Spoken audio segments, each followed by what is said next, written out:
Yo, you wanna learn how to do a fucking infinite? So I think it's safe to say that everyone has been loving the new MVC Gamerverse figures, right? Whether it's Hasbro's recent 2-packs or Bandai's upcoming SH Figure Arts, everyone is excited for figures that are specifically designed after the Marvel vs. Capcom games. I myself have got the Figure Arts Cyclops and Spider-Man on pre-order, but despite being impressed with what they've done, I've had no real interest in getting any of Hasbro's stuff besides the Juggernaut and Shuma Gorath. But why is that? These are clearly upgrades from what they've done before, and they match their designs in MVC very well, so why haven't I bothered to get them? Well, besides me trying not to spend too much at once, I think the best way to explain it is to tell you how I feel about this figure, the Marvel Legends retro-carded modular Iron Man. This guy is based off the 90s cartoon, but also comes with a bunch of extra accessories that allow it to double as Shellhead's MVC2 self. Still, there are quite a few things here that are outdated, such as the lack of butterfly joints and the old ab crunch swivel combo, the lack of blast effects for Shellhead to shoot or fly with, and the absurd, even for its time, price tag.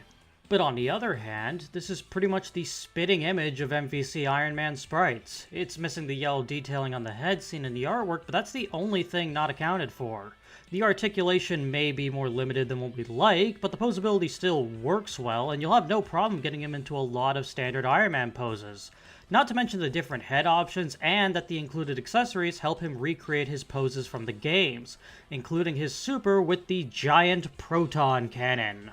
Shame it comes with such a dinky blast effect, though.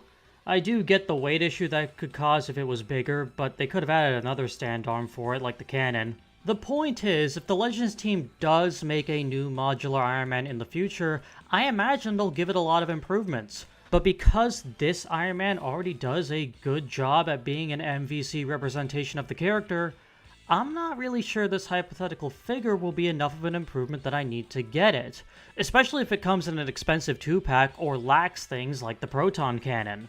And that's pretty much where I am with the recent Gamerverse 2-packs. I may need a Silver Samurai, but I already have the 97 and Astonishing versions of Wolverine, and they do me just fine. Having Psylocke on the new female body is great, but I'm not interested in getting a slightly different version of a Thanos I already have. And while I am a sucker for Blue Venom and do need a Captain America, I'm not exactly in a rush for either of those. Ultimately, what I'm trying to say is that we don't always need to go out and buy the new shiny thing right when it becomes available.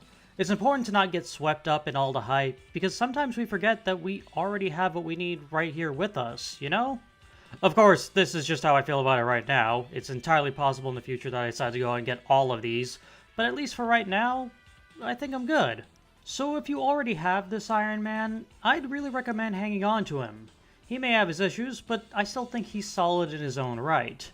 If you don't, though, I'd say approach with some caution. Despite what I say, he was overpriced when he originally came out, and that'll have only gotten worse since on the secondhand market.